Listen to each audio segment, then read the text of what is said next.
O início de ano do Internacional vem empolgando o seu torcedor, principalmente em relação à competitividade da equipe. Algo diferente do que foi mostrado no segundo semestre da temporada passada. E isso é resultado de um nome e um sobrenome: Paulo Pezzolano. Nesse vídeo, eu quero trazer alguns bastidores do que eu ouvi em relação ao trabalho do técnico uruguaio nesse início de 2026. Muitos elogios e aderência do grupo de jogadores do Internacional. Eu te conto tudo isso depois da vinheta.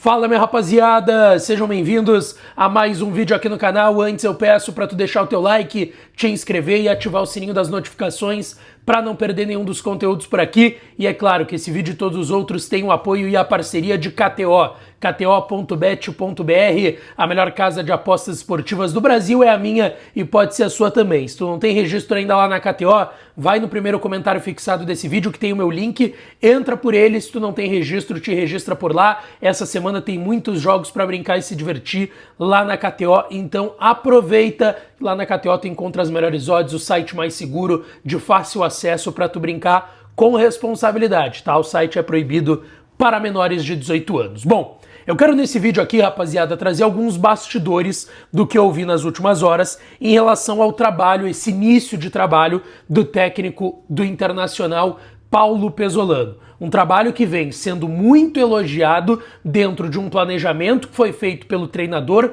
sua comissão técnica e também o departamento de futebol do Inter, chefiado pelo executivo de futebol Fabinho Soldado, tá?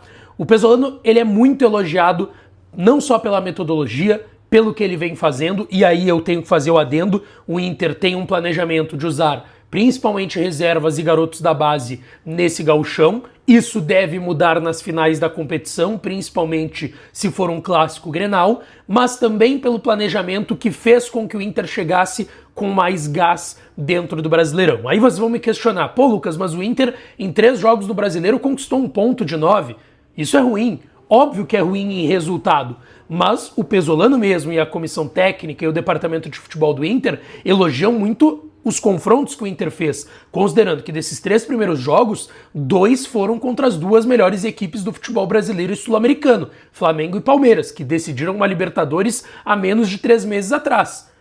E mesmo assim o Inter fez enfrentamento e foi melhor do que o Flamengo, merecendo vencer dentro do Maracanã, no Rio de Janeiro, e fazendo enfrentamento. É verdade que perdeu para o Palmeiras 3-1 em casa, mas fez o enfrentamento, conseguiu buscar empate durante o jogo, teve muitas oportunidades perdidas pela equipe. O grande ponto que é alvo de uma lamentação no bastidor é a derrota para o Atlético Paranaense, na estreia do campeonato, que foi depois de um Grenal que o Inter usou titulares e teve que inclusive poupar jogadores que já estavam desgastados pelo Grenal na estreia do Campeonato Brasileiro. Mesmo assim, gente, o Inter enxerga que está sendo competitivo nesse início de trabalho do Pezzolano.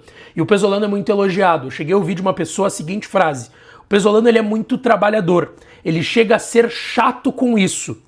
O Inter tem, e aí eu ouvi dessa pessoa também, muita confiança em como o Pezzolano consegue fazer esse Inter ser competitivo e fazer mais com menos. O que eu tô dizendo quando eu falo mais com menos, tá, gente? Eu tô falando de fazer mais, ou seja, ser competitivo com menos dinheiro, menos poder aquisitivo do que os demais, e tendo que fazer uma janela em que tu traz muitos jogadores por empréstimo, muitos jogadores com opção ou obrigação de compra, para não ter que dispor de um grande valor, de um grande investimento agora, porque o Inter não tem essa capacidade. O Inter confia muito que o Pezzolano consegue e está conseguindo fazer mais com esse menos, tá? Ele é muito elogiado. Eu citei a frase aqui que eu ouvi de uma pessoa do Inter, que ele chega a ser chato por vezes, e chato no bom sentido, de tão trabalhador que ele é. Ouvi que ele chega mais do que 3 horas antes do treinamento no CT. O Inter vai treinar lá pelas 9 da manhã, 10 da manhã, ele chega 6, 6 e meia da manhã no CT.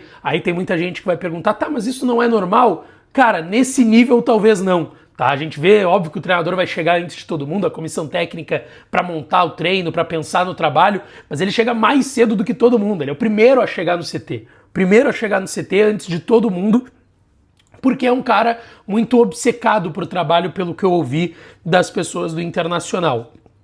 Eu ouvi também que ele é um cara muito preocupado com o dia a dia de todos dentro do CT, que ele consegue, em relação a outros treinadores que passaram pela gestão Barcelos, Aguirre, Mano, Medina, Miguel Ángel Ramírez, Kudê, Roger, Ramon, que ele consegue se preocupar menos com todas as áreas, não que ele não se preocupe, que ele não pergunte e que ele não vá em outras áreas do clube, mas ele consegue se preocupar menos por ele ter um cara como o Fabinho Soldado, que é um cara muito experiente, muito grande pro futebol brasileiro, é um dos principais executivos do país e que hoje tá aqui no Inter, e que ele sim se preocupa com todas as áreas, vai em todas as áreas do clube, e isso dá uma tranquilidade pro Pesolano no dia a dia conseguir pensar só no campo. Claro, também circulando nessas áreas, mas com o foco principal no campo.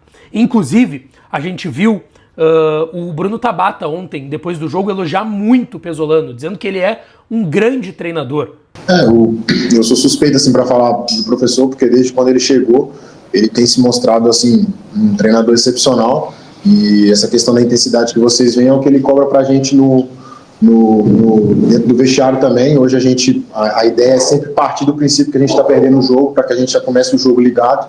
A gente sabe que ano passado uma das coisas que a gente sofreu bastante foi no início das partidas, a gente acabava sofrendo alguns gols, e ele sempre tenta cobrar essa questão da intensidade, e tem sido início de trabalho assim pra gente nesse quesito, que a gente vê que o Inter é um time que pressiona, um time que tenta jogar no campo ofensivo, que tenta construir desde trás. E como eu falei, eu acho que no Brasileirão realmente a gente ainda não conseguiu os resultados, mas na minha opinião isso é questão de tempo, e quando a gente conseguir engatar uma sequência de resultados, eu acho que a gente tem tudo para poder fazer um excelente ano. E essa resposta do Tabata mostra como o grupo de jogadores do Inter está gostando e está também aderindo o trabalho do técnico uruguaio. Inclusive tem uma outra informação de bastidor que a gente ouviu, que o Pesolano ele teve uma conversa com todos os reforços, e isso é normal, né? Evidente que o treinador da equipe vai conversar com o reforço antes dele chegar, mas que nessa conversa ele deixou muito claro para todos os reforços, e ele já tinha deixado claro para os jogadores que ficaram no elenco do ano passado, que com ele o negócio é intensidade. É força física, intensidade e querência, como a gente chama. É vontade, é querer. Porque se não tivesse intensidade, se não entregar isso, vai pro final da fila. E o Pesolano deixou claro para esses jogadores que ele não tem problema de botar reforço, jogador que ganha muito, jogador experiente, jogador que a torcida gosta, pro final da fila, se ele não colocar isso em campo, se ele não colocar essa intensidade. E isso mostra um pouco do porquê o trabalho do Pesolano nesse início de ano é bom, fazendo mais com menos. E por isso o técnico uruguaio do Inter tem sido muito, muito elogiado nos bastidores do clube. O que tu tá achando desse início de trabalho do Paulo Pesolano? Deixa aqui nos comentários e não esquece, deixa teu like nesse vídeo, te inscreve no canal, ativa o sininho das notificações que eu volto para falar do Colorado por aqui. Um grande beijo, um abraço e até a próxima.